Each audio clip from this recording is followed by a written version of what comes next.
Des larmes dans la pluie, une ferme à protéines, une licorne et une copine virtuelle, un film et sa suite, deux films qui a priori se ressemblent beaucoup mais qui en fait n'ont rien à voir. Bienvenue dans ce nouvel épisode hors série de Rien à voir les films. Madame Pauline n'est pas la femme de Bénarchat et son bouygues de la rue de Chazelle n'a rien à voir avec le château fort du défunt. Mais Charlotte n'a rien à voir avec lui, mais ils font le bouillon. Ça n'a rien à voir. Mais ça n'a rien à voir. Ça n'a absolument rien à voir. Ça n'a rien à voir. Ça n'a rien à voir avec l'intelligence. Le communisme n'a rien à voir là-dedans. Ça n'a rien à voir avec moi. C'est pour le cinéma ou la télé? Toutes les 2 semaines, on parle de 2 films qui nous plaisent, on en parle pour les décortiquer, trouver des points communs, des différences, on parle de tout et de rien, on fait des divergences évidemment en rapport avec le cinéma. Si le podcast vous plaît, vous pouvez vous abonner, nous suivre, repartager ce podcast à vos collègues, à vos amis, à votre famille qui aiment le cinéma, nous regarder sur YouTube ou bien nous écouter sur votre plateforme d'écoute préférée.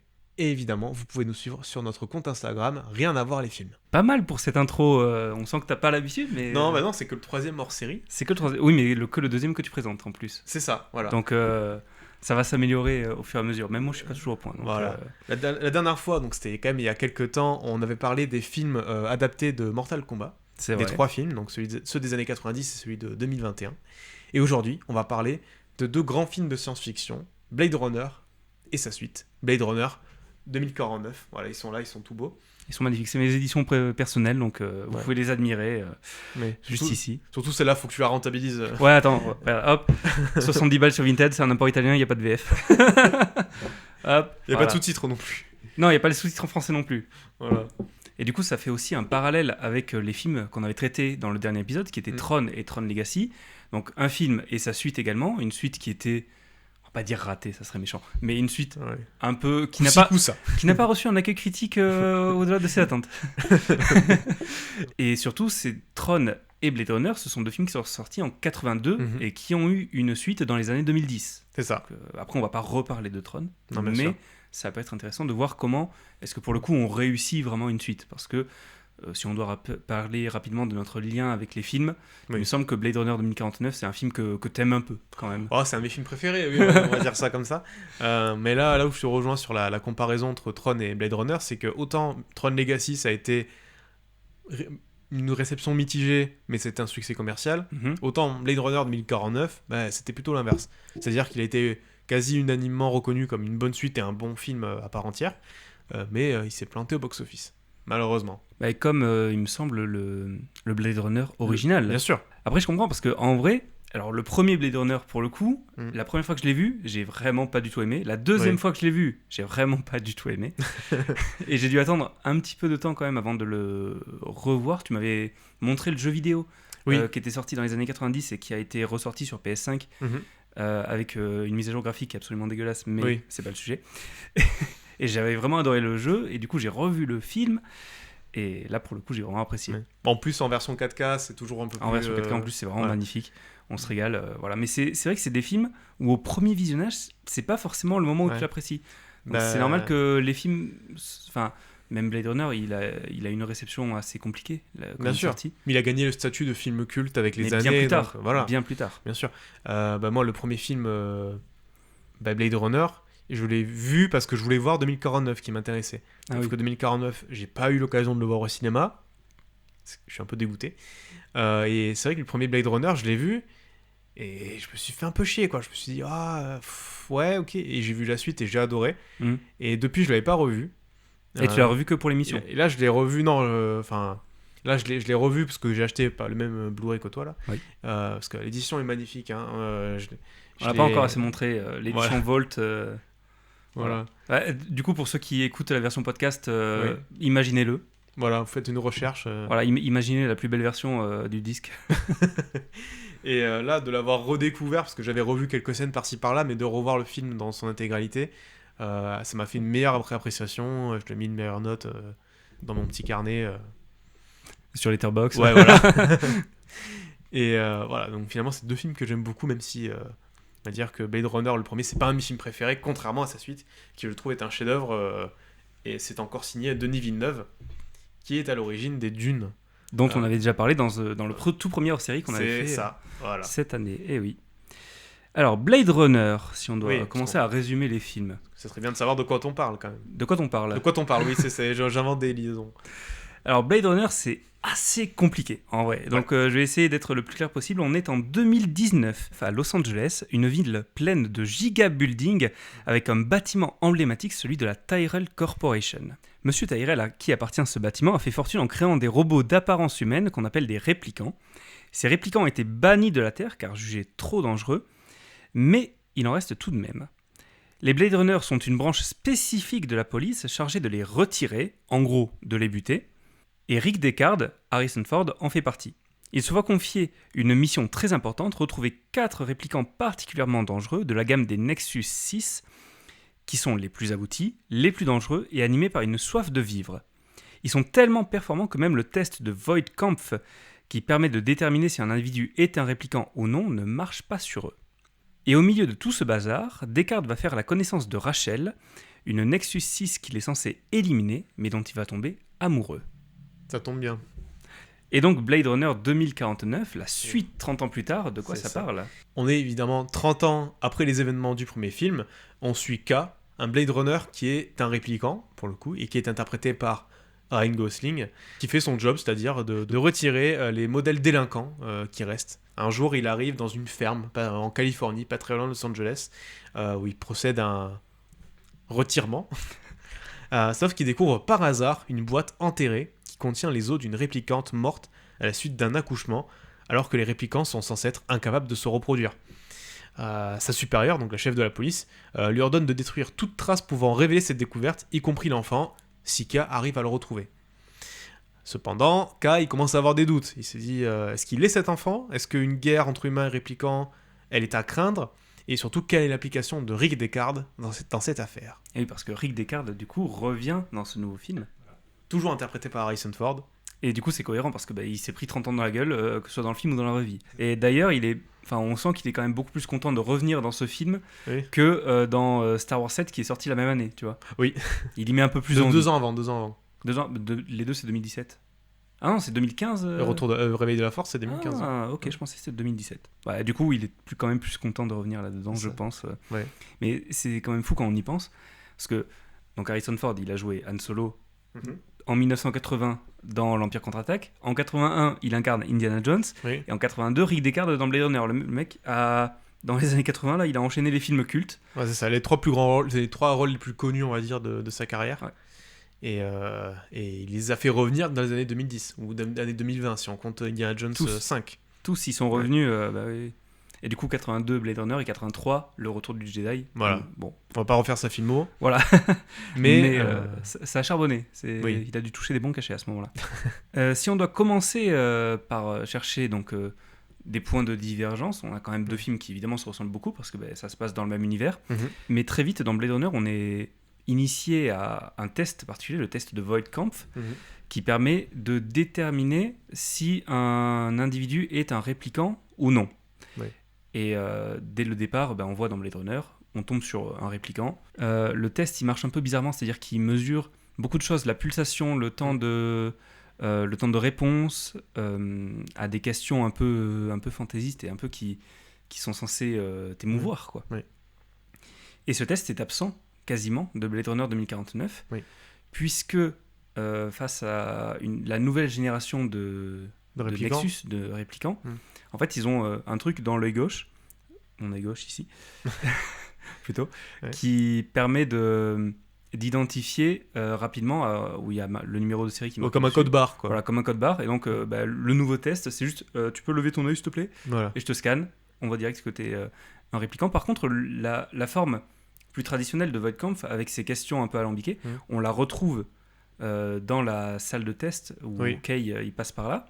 À chaque fin de mission, il doit se faire comme un check-up de routine, est-ce qu'il fonctionne encore très bien. Exactement. Et donc, où pour le coup, c'est de bien montrer que c'est un réplicant. À chaque question, on est censé pouvoir identifier que c'est un réplicant. Voilà. Où justement, il doit répondre un mot précis et ne pas divaguer alors qu'on lui pose des questions qui sont un peu déroutantes. Il doit vraiment...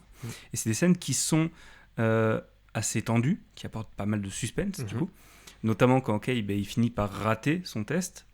On sent qu'il le rate bien. Et du coup, d'un film à l'autre, surtout, on retrouve ce fameux test Ouais. mais qui passe d'un côté comme de l'autre. C'est-à-dire que quand t'es répliquant, le but c'est de pas te faire cramer. Dans le deuxième, c'est de bien montrer que t'es un Ouais. répliquant. Surtout qu'en plus, la différence entre les deux protagonistes, c'est que Kay, donc Ryan Gosling, est un répliquant, même s'il se met à douter, est-ce qu'il serait pas une espèce d'hybride Mhm. ou un humain? Est-ce qu'il a une âme? Voilà. Alors que dans le premier film, Descartes, on part du principe que c'est un humain, mais il y a un peu cette ambiguïté. oui. Même on lui pose la question, est-ce que vous l'avez déjà passé ce test, vous? Du coup, il y a toujours eu cette théorie-là de est-ce que Rick Descartes, c'est un répliquant ou pas? Ce qui a été démenti par Ridley Scott, je crois. Donc, est-ce que tu veux qu'on parle maintenant de est-ce que Rick Descartes c'est un répliquant ou pas? Parce que Oui, c'est vas-y. une vraie théorie. Bien sûr. Alors, bon, peu importe ce que dit Ridley Scott, on s'en fiche un peu, mais c'est vrai que c'est une question qui est posée par le film, volontairement ou non. Enfin, a priori, oui, quand même. Si on lui pose la question, c'est quand même pas anodin, et surtout, il y a quand même beaucoup d'indices Oui. qui sont laissés, qui laissent à penser que potentiellement c'en est un. Après, c'est peut-être juste pour l'ambiguïté du truc, de questionner, parce qu'il y a toujours cette question dans les deux films de qu'est-ce qui nous différencie vraiment d'un répliquant, Évidemment. si ce n'est la durée de vie limitée. C'est ça, et en sachant qu'il y a beaucoup de répliquants qui ne savent pas qu'ils sont des répliquants. Bien sûr. Rachel, au début, ne sait pas qu'elle est une réplicante. Parce que leurs souvenirs qui pensent être propres sont en fait implantés et proviennent de les personnes qui créent des souvenirs, parce que oui, c'est un métier. Créateur de Ils souvenirs. utilisent leurs propres souvenirs pour créer et les implanter dans ceux des réplicants. Ce qui va jouer une grande part dans l'enquête, d'ailleurs, de K dans le deuxième film. D'ailleurs, une différence entre les deux films, c'est que dans le premier, ils utilisent des souvenirs qui appartiennent à d'autres personnes, puisque les Oui. souvenirs de Rachel, c'est les souvenirs de la nièce de Tyrell, alors que dans le deuxième film, c'est interdit. C'est que des souvenirs qui sont créés de toutes pièces. Voilà, mais quand même inspiré de certaines choses. Et parce que justement, à un moment donné, on a une espèce de vision de Descartes où il voit une licorne qui sort un peu de nulle part, on ne Oui. sait pas d'où ça vient. Et à la fin, on a Gaff qui pose par terre Un origami. un origami de licorne, Oui. qui laisse sous-entendre. Donc Gaff, c'est un personnage qui suit l'enquête de Descartes tout au long du film. Il apparaît à plusieurs reprises. Et il laisse des origamis, comme ça, c'est un peu son truc. Enfin, des origamis ou même un petit bâton, un bonhomme bâton. Ouais. Et donc, ça peut sous-entendre quand même qu'il sait ce qui se passe dans la tête de Descartes. Donc, parce qu'il est au courant que c'est un répliquant, et qu'il sait les souvenirs qui ont été implantés en lui, et donc il sait, au moment où Descartes s'enfuit, je sais que tu es un répliquant, et je vais te traquer bonhomme. C'est un peu ça. Et d'ailleurs, quand il revient dans 2049, puisqu'il fait une apparition, il dit que Descartes s'est retiré. Oui, Voilà. évidemment, il y a un jeu de mots. Après, si on doit parler donc de lui et de Rachel, il s'avère que donc le cadavre que retrouve, enfin les ossements que retrouve K dans le deuxième film, c'est ceux de Rachel justement. Et Il oui. arrive à lire le numéro de série sur ses os. Voilà, il s'avère qu'elle a donné naissance à une fille, enfin un enfant en tout cas. Donc c'est que s'il y a eu, on va dire, création de vie entre deux répliquants ou entre un répliquant et un humain, dans les deux cas, c'est une anomalie et quelque chose de presque miraculeux. Et oui. C'est ça qui fait toute l'ambiguïté, c'est que peu importe en fait. C'est quand même quelque chose qui doit être expliqué ou qui doit être étudié qui veut être étudié par certains personnages du film, notamment le personnage de Jared Leto, donc qui joue Wallace. On va pouvoir parler des deux PDG, donc de Tyrell et de Wallace entre les deux films, hein, leur différence. C'est précisément mon point suivant, qui s'intitule « Milliardaire à la vue fragile avec un bureau jaune Voilà, c'est ça. Et parce que dans le premier film, Tyrell en fait est fier de ses créations. Il meurt par d'ailleurs justement Roy Batty, le répliquant, on va dire le principal antagoniste. On va dire. Mais il a une certaine, il n'est pas dédaigneux en fait. Il les considère un petit peu quand même. ». Comme ses créations, Voilà. c'est comme ses enfants. Voilà. Alors que Wallace, dans le deuxième film, il a un côté très froid. Enfin, en plus, on assiste à la naissance entre guillemets d'un des répliquants, enfin à la fabrication. À son birthday, happy birthday. Voilà, c'est ça. Il lui dit. Très littéralement, joyeux jour de naissance. Voilà. Où il les considère presque comme de la viande, quoi. C'est juste, allez, hop, tu vas bosser maintenant, quoi. Bah ouais. Et là où il y a la différence, surtout que lui, quand Wallace se rend compte qu'effectivement, il y a eu un enfant et que donc les répliquants peuvent se reproduire entre eux, éventuellement, lui, il le considère comme une opportunité d'avoir plus d'esclaves. De se dire, ah, attends, les colonies martiennes et tout, on va pouvoir... Il faut exploiter. Voilà, on va exploiter jusqu'au dernier filon, donc c'est crucial de retrouver cet enfant. Alors que c'est ça, il y a un triple enjeu, c'est-à-dire que Wallace, il veut exploiter ce potentiel. La police et les Blade Runner, ils veulent l'éliminer. Pour éviter une guerre entre les réplicants et les humains.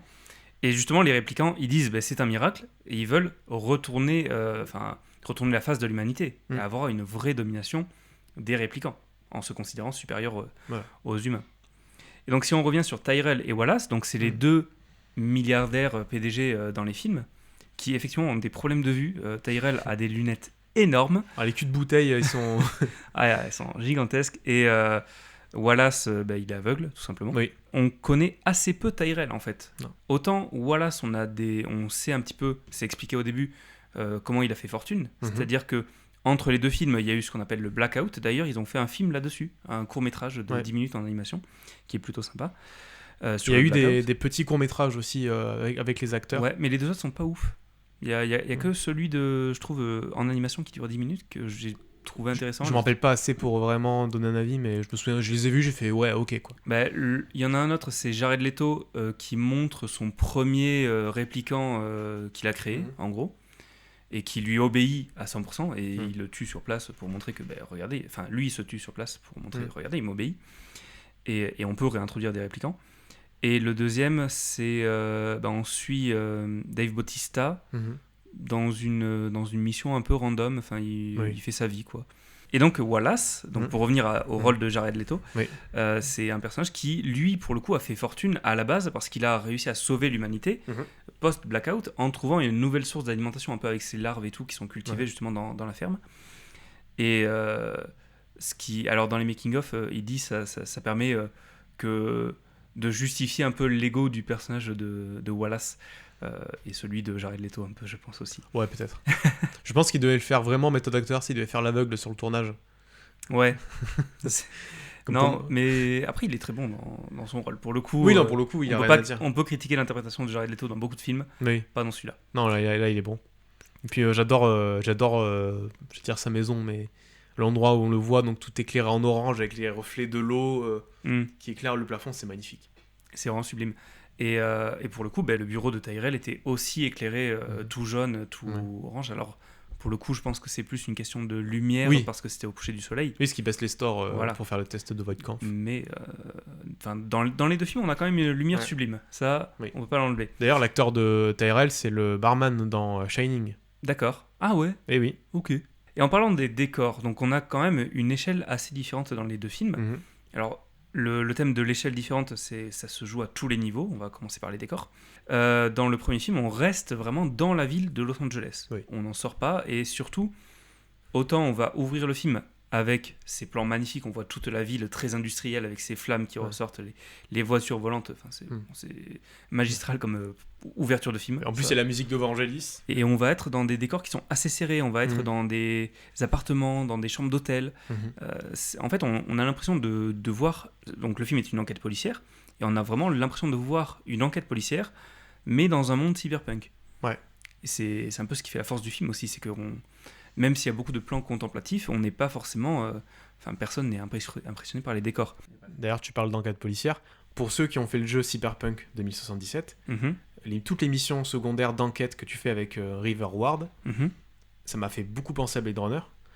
Et c'est parmi les meilleures missions secondaires du jeu, je trouve. Et les missions les plus horribles, surtout. Ah oui, non, bien sûr. Ou le moment où on arrive dans la ferme, bref. Jouer à Cyberpunk. Voilà, jouer à Cyberpunk, c'est très cool. Et dans Blade Runner 2049, on évolue dans toute la Californie, même le Nevada, vu qu'on va à Las Vegas. Ouais. Et on n'est pas tant que ça dans la ville de Los Angeles, d'ailleurs.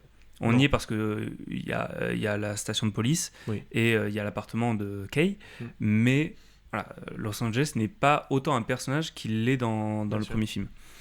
Et pareil, au niveau des décors, on va avoir des décors qui sont beaucoup plus larges. On va être beaucoup plus en extérieur, plus que confinés dans la ville, un peu les uns contre les autres. Et qu'est-ce que c'est beau. Je suis content qu'ils aient gardé les marques, genre Atari, comme dans le premier Atari, film. Coca et tout. C'est ça, alors qu'Atari, maintenant, ça a complètement disparu, enfin presque. Et d'ailleurs, Peugeot est toujours vivant, puisque Kay conduit une Peugeot. On est fiers, la France. La French Touch, voilà. C'est pour ça qu'elle casse, en fait, sa voiture. C'est pour ça qu'elle démarre plus au bout d'un moment. Ouais, c'est ça, ouais.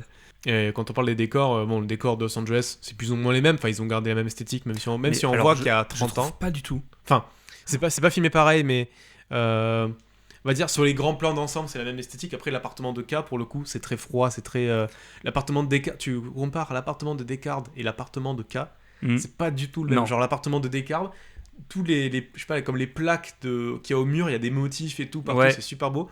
Alors que celui de K, c'est vraiment Très épuré. clinique. Après, peut-être qu'on peut l'expliquer par le fait que K, c'est un répliquant, il a pas forcément cette notion de la déco. Faut que ce soit efficace, et puis il vit dans des espèces de HLM où tous les autres habitants lui lancent des insultes dès qu'il se pointe. Il y a même des insultes gravées sur sa porte. Mais ça, je pense que c'est l'influence Villeneuve qui aime bien les trucs un peu cliniques, même la station de police. Hein. Oui, mais après, il y a aussi le fait que il s'est passé 30 ans. Bien et sûr. La mode, les goûts évoluent. Enfin, tu regardes les décorations de nos darons il y a 30 ans, Bien sûr. c'était pas pareil. Ouais. Mais surtout, je trouve que la ville a beaucoup changé. Parce que dans le premier film, on a un Los Angeles qui est très... un peu pétrole, tu vois. Ouais. On est un peu dans une époque pétrole avec tout qui jaillit, les buildings immenses. Et justement, dans Blade Runner 2049, quand on filme Los Angeles, on a moins cette idée de building gigantesque partout. On a plus des appartements à taille un peu plus raisonnable. Je trouve que justement, le Los Angeles de 2049 est beaucoup plus à taille humaine, on va dire, même si la rue, ça reste surpeuplé partout, Oui. que dans le premier. Enfin, on sent qu'il y a eu un gros changement entre les deux. Enfin, je trouve qu'au niveau esthétique, on sent qu'il y a eu un blackout. Tu vois, c'est pas juste un truc qu'on dit en fond, voilà, il y a eu ça. Non, je trouve qu'on le ressent vraiment. Et même Las Vegas. Oui. Magnifique, avec cette lumière orange. Parce qu'ils se sont inspirés des tempêtes de sable qu'il y a eu en Australie en 2009. Et il y a eu pareil à San Francisco, je crois en 2019 ou en 2020. Et du coup, des gens avaient mis ces plans de San Francisco avec la musique de Blade Runner. Et je me dis, c'est trop bien. Parce que voilà, dans ce film-là, Las Vegas, donc K, il va pour retrouver Descartes qui s'y planque. Parce que Las Vegas est une ville fantôme. Et une ville qui a été irradiée, d'où le côté orange. C'est enfoncer les portes ouvertes de dire que ce film est magnifique parce que chaque plan, c'est un fond d'écran. Oui, mais c'est un film de chef opérateur, finalement. Oui, voilà, c'est un film de chef-op. Après, c'est sûr que bon, quand t'as Roger Deakins à la photo, t'en profites. Voilà. Surtout Denis Villeneuve, il a bossé avec lui sur Sicario, sur... je vais dire sur Dune, mais non, c'est Greg Fraser. Sur Prisoners. Oui. Qu'est-ce que c'est beau, Prisoners. Regardez-le, d'ailleurs. Donc on a une différence d'échelle au niveau des décors, Oui. et surtout... surtout au niveau des enjeux. Oui. On en a déjà un peu parlé, mais le but de Blade Runner, c'est juste résoudre une enquête, retrouver des criminels, des évadés, et c'est tout. Oui. Globalement, c'est ça. Blade Runner 2049, ça va plus loin, puisque les événements du premier film, aussi mineurs soient-ils, en soi c'est juste une petite histoire, ont eu des impacts énormes, finalement, et potentiellement on est à l'aube d'un nouveau renversement de l'humanité. Oui. Et c'est un petit peu cette différence de vie pour les personnages en soi, c'est que autant Descartes, il était dans une petite histoire, mais il a eu un énorme impact sur l'histoire avec un grand H de Blade Runner, autant Kay, et il en est conscient, c'est que lui aura pas un grand impact. On va pas le retenir. Il a aidé à la faire avancer, cette histoire, mais il n'est pas protagoniste principal de l'histoire avec un grand H, encore une fois. Surtout qu'en plus, dans le premier film, les répliquants, donc les Nexus 6 que poursuit Descartes, ils ont une espérance de vie limitée, de 4 ans. Oui. Donc potentiellement, et en plus, ils sont plutôt vers la fin quand ils les rencontrent dans le film. C'est ça, on voit au début, la date où ils ont été mis en service, c'est globalement 2016 ou 2017, et on est en 2019, donc ils sont en fin de vie. D'ailleurs, Roy Betty meurt sur le toit. Voilà. Après avoir... on sent au fil du film qu'il perd petit à petit un petit peu ça. Il a rompu la chaîne du froid et... Voilà. et au final, tu dis, bon, la menace, ok, mais genre, c'est pas une menace c'est pas des androïdes immortels comme peuvent l'être ceux dans Alien, par exemple. D'ailleurs, un truc qu'utilisent les gens pour dire que Rick Deckard, c'est pas un répliquant, c'est que ils ont une espérance de vie de 4 ans. Et dans 2049, il a vécu beaucoup plus longtemps. Oui, voilà. Mais pour moi, c'est que les Nexus 6 qui ont une espérance de vie de 4 ans. Les autres, ils ont une espérance de vie normale. Mais c'est les Nexus 6 qui étaient les modèles les plus avancés à l'époque. Tous ceux qu'on voit dans 2049, c'est des modèles qui sont venus après. Donc. Qui sont des Nexus 8 ou des trucs comme ça. Mais Rick Deckard pourrait très bien être un Nexus 4 ou 5, tu vois. Oui, mais je pense que les 4 ou 5 avaient la même expérience la même espérance de vie que les 6. Je me dis, s'il y a un métier de Blade Runner, ils auraient été au courant, parce qu'ils apprennent dans le film qu'ils ont une durée de vie de 4 ans. Oui. Rick le savait pas avant. Oui. Donc, si ils avaient déjà dû chasser des Nexus 4, des Nexus 5, ils sauraient qu'ils ont une espérance de vie de 4 ans au bout d'un moment. Ils le sauraient. Donc, pour moi, c'est à partir de la génération des Nexus 6 Ouais, peut-être. Après, je suis Justement, pas... oui. justement parce qu'ils sont Peut-être. beaucoup plus évolués, on va dire, bon, on teste les Nexus 6, mais on leur met pour l'instant une durée de vie de 4 ans, on verra plus tard. Et Peut-être. c'est plus dans ce sens-là. Tout n'est pas clair dans les films, encore une fois. Non. Parce que tout n'est pas expliqué, il y a beaucoup de trucs qui sont sujets à interprétation, et aussi parce que c'est des détails qui sont pas forcément Oui. intéressants. Et tant mieux, des fois. C'est pas obligé. Ouais. Pas obligé Voilà, d'expliquer. on n'est pas obligé d'expliquer tous les éléments Ouais. des films, c'est aussi à nous de deviner ou nous faire nos propres théories. C'est ça que je trouve intéressant Mhm. avec ces films, et c'est pour ça que ces films qui sont intéressants à revoir plusieurs Bien fois. sûr. C'est un peu comme The Thing avec les théories de qui est le premier infecté, qui est la créature. Voilà. Mais même si on a une réponse de... Je sais pas, même si Carpenter dit un jour Oui, oui, ou comme Cyril Scott dit oui, bon ben oui, certes, on aura une vraie explication, mais c'est toujours un peu rigolo de faire des petites théories comme oui, ça. et puis enfin même c'est pas parce que Ouais. c'est lui qui a créé le truc que forcément il a la réponse absolue. Surtout que s'il le dit en interview, mais que c'est pas dit dans le film, Voilà, ça n'a on pas s'en fout. vraiment de valeur. on s'en fout. C'est comme il y a des réalisateurs des fois qui disent oui, mais dans ce film, je sais plus pour quel film ça l'avait fait, mais où le réalisateur il avait répondu à plein de trucs en disant oui dans le film et ça, mais ton film il est nul et et tu dis ça hors de l'interview, mais je sais plus pour quel film c'était, mais ça m'avait énervé. Ah oui, c'était pour Flash. Voilà, Pour The Flash. The Flash qui est un film de merde, mais surtout qu'il y a plein de trucs où le réalisateur, bon après le pauvre il a récupéré un cadavre qui marchait à peine pour en faire un film, donc je jette pas totalement la pierre hein, en Andy Muschietti, mais il disait ouais mais en fait Batman il a fait ça, il a fait... et tu disais mais on s'en fout, ton film est sorti depuis 2 mois là, qu'est-ce qu'on s'en branle quoi. Arrête de vouloir sauver ton film par des trucs, on s'en fout, en plus il y a 10% des gens qui vont voir le film qui vont la lire ton interview, ça n'a aucune valeur. Et je me souviens, c'était George Lucas qui avait validé la théorie comme quoi Jar Jar Binks c'est un seigneur Sith aussi. Ah c'est lui qui l'avait... Ah, c'est lui qui l'avait validé. Ok, bon. Où il avait dit ah, elle est bien cette théorie. Oui, bah oui, c'est ça. Il pourrait très bien dire bah non, c'est pas ça, ça changerait rien. Oui, bah ouais. Ça que j'aime bien chez Lucas, c'est qu'il a un peu ce côté ouais bon d'accord, ça te fait plaisir, ok. Dans Blade Runner, on a des personnages qui ont des noms. Mm. C'est fou. Les Ouais, personnages sont nommés. spoiler. Ouais. Mais dans le premier Blade Runner, tous les réplicants, ils ont des vrais noms. Mm. On a Roy Betty, on a Pris, on a Rick Deckard, on a Rachel. Ouais. Et dans le deuxième film, en fait, les seuls personnages qui ont des noms, c'est ceux qui, justement, se sont un peu évadés de ça. Mhm. C'est le personnage de Dave Bautista, il a un nom. Oui. Et sinon, c'est un numéro de série. Donc Kay, c'est le diminutif de son numéro de série. Oui. Les deux seuls personnages qui ont des noms en dehors de ça, c'est Joy et Love, Ouais. qui ont des noms d'émotion, du coup. Ouais. Et qui sont des personnages importants pour Wallace. Voilà, Joy qui est l'hologramme petite copine de Ryan Gosling, Mhm. qui est fabriquée par Wallace, donc qui est jouée par Anna de Armas.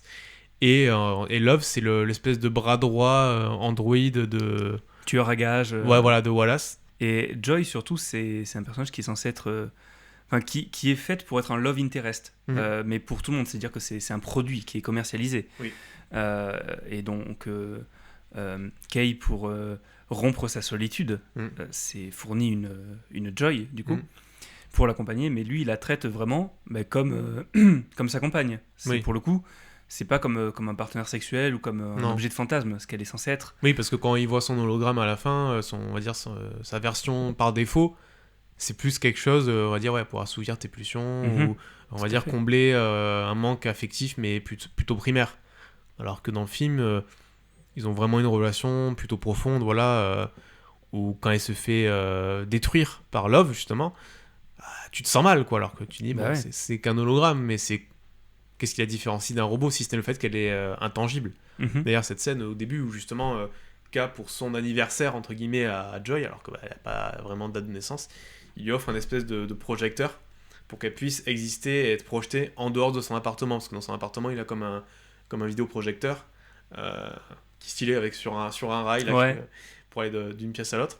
Et là il dit ok, maintenant tu peux aller où tu veux, bon du moment que t'es avec moi parce que c'est moi qui ai la Oui, télécommande. quand même. Et il y a cette scène voilà, où ils sont sur le balcon avec la pluie, où elle danse et elle a comme des émotions parce que c'est comme si elle découvrait la pluie. Enfin, c'est beau comme scène. Et puis même il y a la scène où du coup K paye une prostituée en fait pour que... Enfin, c'est Joy qui la paye, du coup. Oui, c'est vrai. Qui paye une prostituée pour qu'elle se synchronise entre guillemets et qu'ils puissent faire l'amour où en soi lui il a un contact physique mais avec sa tête qui est par-dessus et en termes d'effet spécial c'est bluffant. C'est une scène que je trouve magnifique. Ouais. Déjà belle en termes d'esthétique, mais Bien belle sûr. en termes de sens, Oui. surtout. Même si c'est un peu glauque quelque part. Non, Pas glauque, mais... alors moi je la trouve très belle parce que c'est un peu justement triste. triste, oui, mais leur relation est triste par défaut parce qu'elle Oui. est vouée à ne pas exister, à ne pas être tangible dans tous les cas. Parce que c'est 2 êtres artificiels. Voilà. Et encore plus une que l'autre. Oui. Mais comme Kay, c'est un personnage qui est très attentionné envers elle, on a l'impression qu'elle veut vraiment lui faire plaisir, Oui. qu'elle veut vraiment aller jusqu'au bout. Alors qu'en soi, c'est possiblement juste un algorithme qui dit, bon, bah, au bout d'un moment, elle a cette fonctionnalité, elle peut faire ça. Bien sûr. Et potentiellement, comme c'est une prostituée qu'il a déjà rencontrée et qui est chargée de l'espionner, possiblement, c'est aussi parce qu'elle a été piratée, tu vois, on peut imaginer ce genre de choses. Mais, et surtout, ce qui appuie un peu cette idée d'algorithme, c'est à la fin...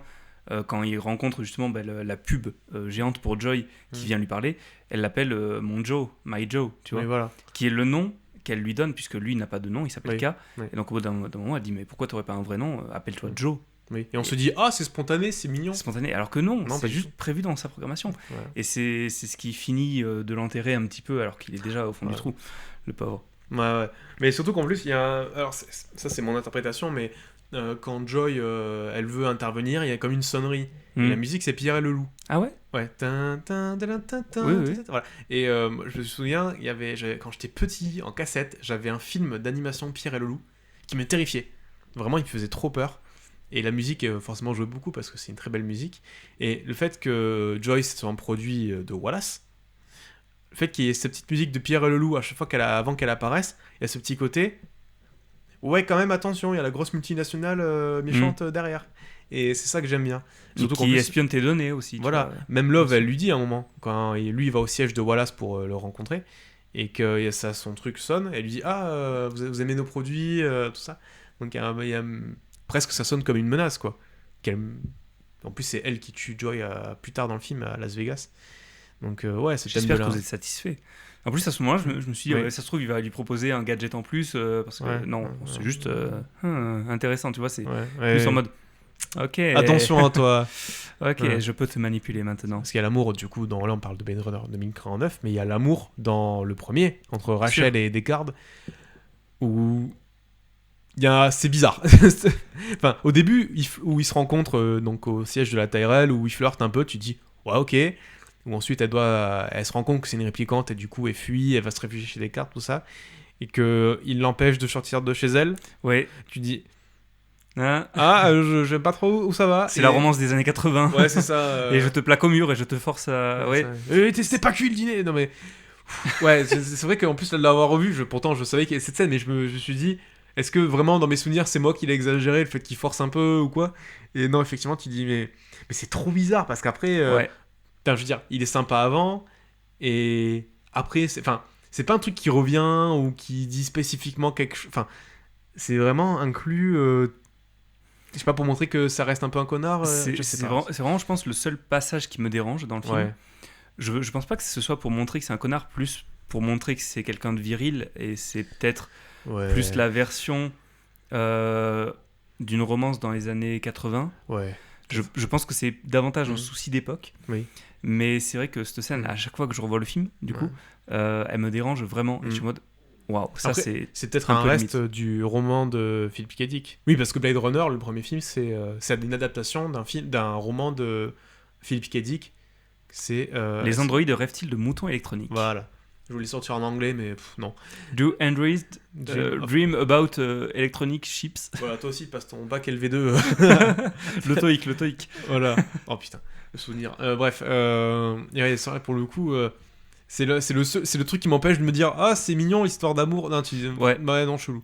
Enfin, chelou, tu dis, qu'est-ce que c'est que cette merde? Mais, alors que, en plus, dans le deuxième film, voilà, quand Deckard parle de Rachel, il dit, oui, c'était un véritable amour, tout ça, et en soi, t'as envie d'y croire, tu vois, mais dès que tu repenses au premier film, tu fais, ouais, mais c'est pas parti sur les meilleures bases. Bref.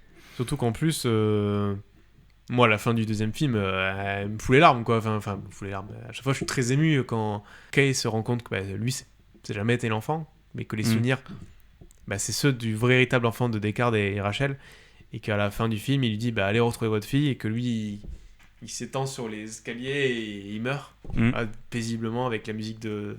J'allais dire d'Evangelis, mais non, sur le deuxième film, c'était Hans Zimmer, mais qui reprend la musique d'Evangelis. Et ensuite, voilà, cette dernière scène où Descartes arrive, il pose la main sur la vitre avec sa fille de l'autre côté. Ça finit sur ça. C'est magnifique. Et justement, donc, il finit triste, ça finit pas forcément bien Non. pour le personnage de Kay, qui tout au long du film s'interroge sur est-ce qu'il est humain ou est-ce qu'il est androïde. Enfin, il sait qu'il est androïde, il sait qu'il est répliquant. Est-ce qu'il n'avait pas une petite part au fond d'humanité ? Il a envie de se sentir spécial. D'autant plus quand il est stoïque pendant tout le film. Oui. Et qu'il y a cette scène où c'est le trop-plein, en fait. Et il envoie valser sa chaise. Ouais. Et justement, alors stoïque, l'instant d'avant, quand il se rappelle de son souvenir, qui est un faux souvenir, on a déjà eu un flashback où on voyait à quoi ressemblait le souvenir. Donc, au niveau mise en scène, il n'y a pas besoin de nous le remontrer. Non. Et donc, on se contente d'un plan fixe sur Ryan Gosling qui revoit, lui, son flashback et où il est... Comment décrire, où il est un peu quelque chose se casse en lui, quoi. ému, tétanisé, où on sent qu'il est en train de revoir un traumatisme, puisque Ouais. c'est un souvenir qui n'est pas forcément agréable non plus. Non. Et je trouve qu'il joue extrêmement bien dans cette scène, et même l'actrice qui est en face, qui du coup visualise le souvenir, qui elle se rend compte, en plus quand tu sais ce qui se passe, où elle se rend compte que c'est son souvenir à elle, je trouve que les deux acteurs sont C'est absolument incroyables. Le casting de manière générale est très très bon dans les deux films. Ouais. Dans Blade Runner 2049 encore plus. Voilà. Ouais. Bon. Là, tu parles de se confronter à un souvenir, mais Descartes, bon, lui, il habite à Las Vegas, dans des casinos. Alors forcément, là, c'est bien parce qu'il a tout le whisky qu'il veut. Et il y a cette scène, il y a cette scène où ils se battent, parce qu'il y a un malentendu avec Kay, ils se battent dans une espèce de salle de spectacle où il y a des hologrammes, notamment de Elvis. Voilà, qui survit malgré les années. Ah ouais. Et ensuite, il y a le petit holographe de Frank Sinatra dans la cloche qui chante, voilà. Et Marilyn Monroe aussi. Oui, voilà. Où tu vas. Il n'y a pas Céline Dion, Non, il n'y a pas Céline Dion. pour un réalisateur canadien. Voilà, n'importe quoi. Et donc, voilà, il y a tout ce côté de maintenir le souvenir. Alors, forcément, l'hologramme, tu peux faire le rapport avec Joy, même si là, Sinatra et Elvis, ce ne sont que des projections, c'est pas des IA de Elvis qui ont la personnalité. Et ensuite, Descartes, il fait face à son souvenir, mais là, pour le coup, Très vraiment réel. très réel, physique, parce que voilà, ça recrée Rachel comme elle était dans le premier film. Voilà, je pense que c'est partie des meilleures recréations, Ouais. peut-être la meilleure recréation Alors pour le d'acteur. coup, on parlait de Tron Legacy il y a 2 semaines, Ouais. avec un rajeunissement numérique absolument infâme. Ouais. Et là, pour le coup, il y a un deepfake dans ce film, celui de Rachel, qui est absolument magnifique. Ah ouais, c'est bluffant. C'est même pas un deepfake, parce qu'ils ont recréé le visage, ils ont pas pris des images déjà existantes, ils l'ont remis par-dessus, quoi. Et il y a quasiment rien qui trahit, même l'expression du visage, enfin... Il n'y a pas l'uncanny valley, enfin, tu te dis pas « Ah, c'est bizarre, il y a un truc qui cloche ». Et c'est fou, quoi. Vraiment, la première fois que j'ai vu le film, je me suis même pas dit « Est-ce qu'ils n'ont pas récupéré, découpé elle dans le premier film ?» Non, c'est... Waouh. Et je crois qu'on n'a pas fait mieux depuis. Hein. Donc là, il fait face à son souvenir en disant « Non, moi, ma Rachel, elle avait les yeux verts. » Et là, elle se fait exécuter froidement comme ça. Donc encore une fois, il y a un rapport très... on va dire, bétail des réplicants pour la compagnie Wallace, hop, on s'est fait chier à la recréer exactement au grain de beauté près, et en fait, on n'a même pas la bonne couleur des yeux, quoi. Donc hop, fini. Et justement, je trouve que dans Blade Runner, le premier, les réplicants sont beaucoup plus humains. Déjà parce qu'on sent qu'ils sont vraiment animés par une soif de vivre vitale, vraiment. Et ce qu'on avait dit sur les prénoms, déjà ça joue beaucoup pour leur rajouter une humanité.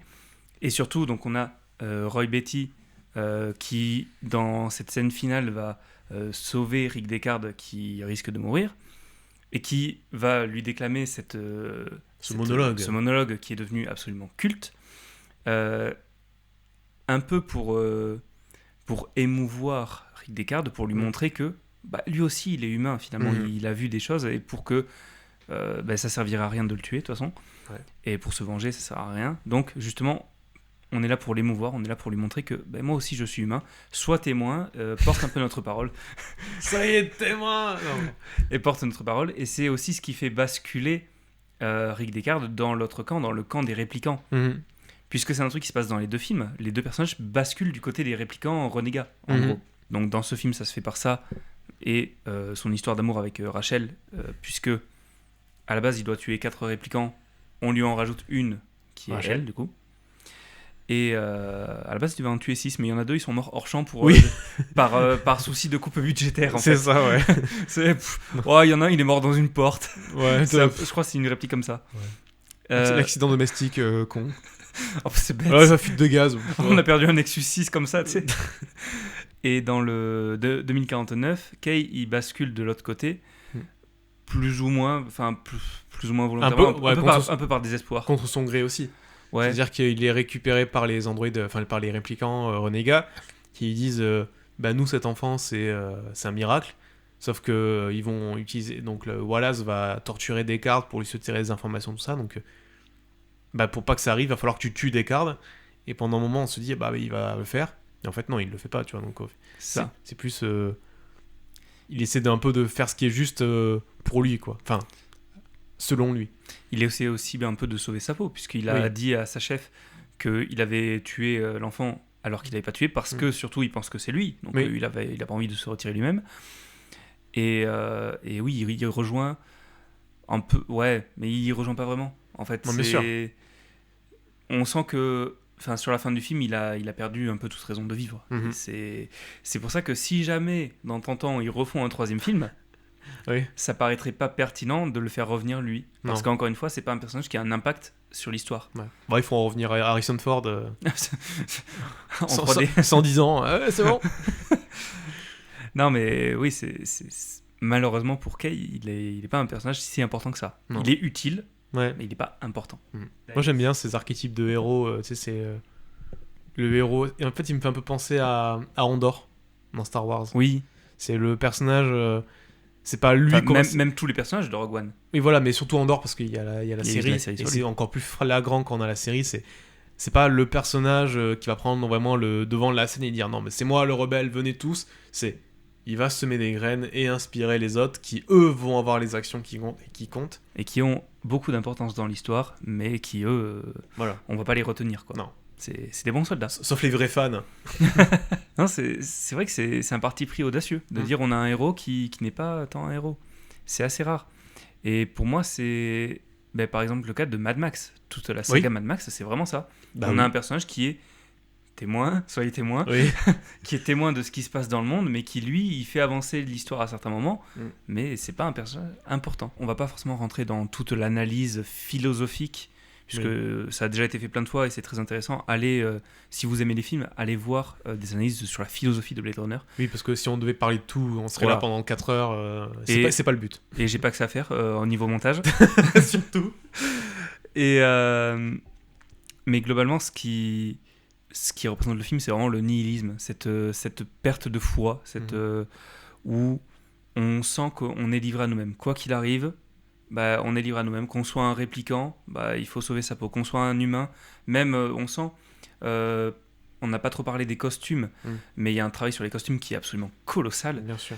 Et tous les personnages en fond, on sent qu'ils sont là pour survivre. Qu'ils ont tous des masques, on sent que tous les costumes ont été designés comme... Il faut que ce soit un petit peu dans la mode de cette époque-là, qui est créée, qui est artificielle, et en même temps que ça aide à survivre. Oui. Puisque ce sont des personnages des bas-fonds, ça a beaucoup inspiré Coruscant. On n'a pas mal parlé de Star Wars, mais Coruscant est beaucoup inspiré de Blade Runner. Oui. Même si on parle de cyberpunk, tu vois que les mecs, ils ont des grosses vestes, des KW, des machins, des grosses bottes. Ouais. C'est pas... Les seuls qui sont clinquants, c'est Tyrell et Wallace qui pour le coup sont des milliardaires. Donc, ils sont à l'abri. C'est ça, Wallace, il a juste un kimono et puis c'est bon, quoi. Ils sont à l'abri dans leur grand building que ceux qui sont dans la rue, pourquoi ils ont des voitures volantes ? C'est parce que tout le sol est saturé, en pollution, il fait que pleuvoir parce que... tu peux analyser un petit peu la science de Blade Runner, parce qu'en gros, il fait que pleuvoir à cause de la pollution globalement. Donc ils sont tout le temps sous la pluie, avec des vêtements qui leur tiennent chaud. Même l'hiver qui arrive dans Blade Runner 2049, on sent qu'il est un peu chargé. Ça fait hiver nucléaire. C'est vrai, ça fait vraiment un hiver nucléaire. Et c'est vraiment des films qui sont vivants par leur univers, quoi. On sent qu'ils sont concrets, tangibles, que tout a été réfléchi, que chaque élément est vraiment réfléchi, et ça fait plaisir à voir quand même dans ces films. Les parapluies avec le... Les parapluies sabre laser, ouais. Ah ouais. Je me rappelais plus de ça quand j'ai revu le film, j'ai fait « Ah oui, c'est vrai !» On trouve quand même une thématique un peu chère à Ridley Scott. Je ne sais pas si c'est prévu dans le livre original, mais il y a un vrai mélange des cultures.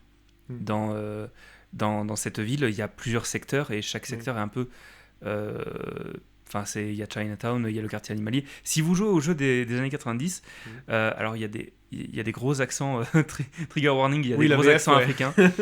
Mais bref. C'est les années 90.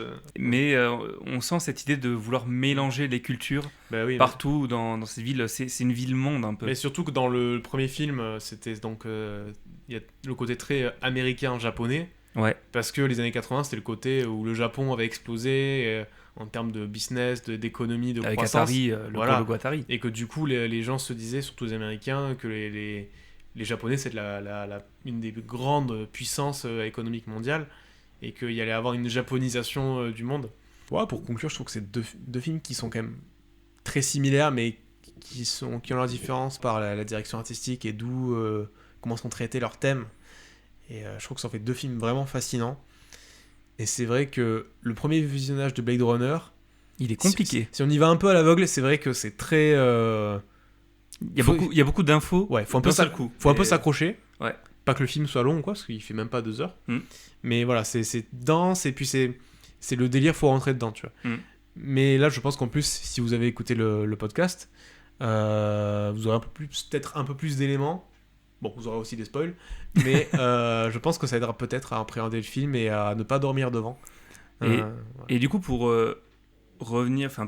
continuer la conclusion par rapport à Tron et Tron Legacy qu'on avait traité la semaine dernière, Blade Runner 2049, c'est une suite, 30 ans après, qui s'appuie sur ce qu'avait fait le premier film, qui reprend des éléments, qui les modifie, qui les détourne, et qui surtout s'en sert pour créer sa propre histoire après. Ce que fait Gladiator 2, mais que dans les 30 dernières minutes, mais c'est pas le sujet, mais contrairement à Tron Legacy, qui se contentait, même s'il déformait certains éléments, il reprenait globalement toute la trame du premier film. Bien sûr. Sans jamais en décrocher. Alors que là, c'est vraiment une histoire nouvelle, quoi. Voilà. C'est donc ainsi que se conclut ce 3e épisode hors série de Rien à voir les films. Et en attendant le prochain, vous pouvez évidemment nous suivre sur nos réseaux sociaux, reposter la vidéo, la partager à vos amis, à votre famille. Et en attendant, si ce soir vous n'avez rien à voir, vous pouvez retrouver le premier Blade Runner sur Ciné+, OCS et sur Max. Et Blade Runner 2049 sur Netflix, Prime Video et sur Max, depuis là, pas longtemps. Donc vous avez le choix. Et bien évidemment, les films sont disponibles en version physique, en Blu-ray 4K, en DVD, en VHS pour certains. Oui. pour le premier film. En laserdisc. En laserdisc, voilà. Sûrement. En tout cas, merci à tous de nous avoir suivis et à la prochaine. Salut. Ciao, bye. Evening, fellas. Quiet now. I've been inside you. Not so much there as you think. I can see you!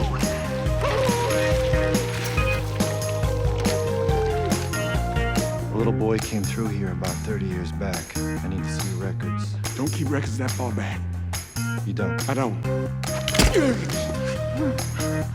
Now you can tell me what you remember. I can put a hole right here and take a look. Only the good things that come into your mind.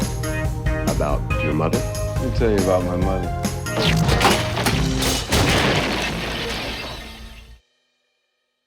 Attends, j'ai pas assez montré les films. Ils sont beaux. Waouh. ASMR, frotte-les les uns contre les... Tu vas me les rayer. Tu vas 100% me les rayer en plus.